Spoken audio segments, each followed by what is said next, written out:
मैं और वो यूनिवर्सिटी में एक ही क्लास में पढ़ते थे। सब ये समझते थे कि हम दोनों रिलेशनशिप में हैं, जबकि ऐसा नहीं था। हम बस एक अच्छे दोस्त थे और यूनिवर्सिटी के 4 साल कैसे गुजर गए पता ही नहीं चला। यूनिवर्सिटी के बाद हमारी फोन पर बात होती रहती थी। वो लड़की इतनी अच्छी थी कि मुझे उससे मोहब्बत हो गई। तो मैंने एक दिन उससे पूछ लिया कि क्या वो मुझसे शादी करेगी। पहले तो वो चुप रही, फिर कुछ देर बाद वो कहने लगी कि मैं बहुत छोटी थी जब मेरे माँ बाप इस दुनिया से चले गए थे। मेरे चचा और चची ने मुझे पाला है। मेरी शादी उन्होंने अपने बेटे से तय की हुई है। आप बहुत अच्छे इंसान हैं, लेकिन मैं आपसे शादी नहीं कर सकती। आपकी किस्मत में मुझसे अच्छी लड़की होगी। और मैं उसकी मजबूरी से समझ चुका था कि इसी वजह से मैंने उससे इस टॉपिक पे दोबारा बात नहीं की। फिर कुछ ही अरसे के बाद उसकी शादी हो गई। शादी के बाद उसने मुझसे कभी राब्ता नहीं किया। कुछ महीनों बाद मैं भी उसे भूल गया और एमएस करने के लिए अमेरिका चला गया। और फिर जब मैं 2 साल के बाद पाकिस्तान वापस आया तो यूनिवर्सिटी के कुछ पुराने दोस्त मुझसे मिलने आए। उन्होंने मुझसे महविश का जिक्र किया तो मुझे उससे मिलने की चाहत होने लगी। मैं महविश के चचा के घर चला गया जहां वो रहा करती थी।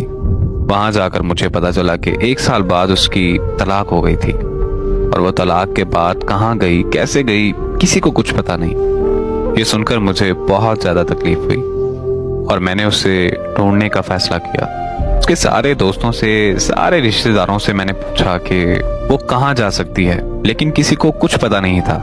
ढूंढते ढूंढते 6 महीने गुजर गए, लेकिन उसका कोई सुराग नहीं मिला।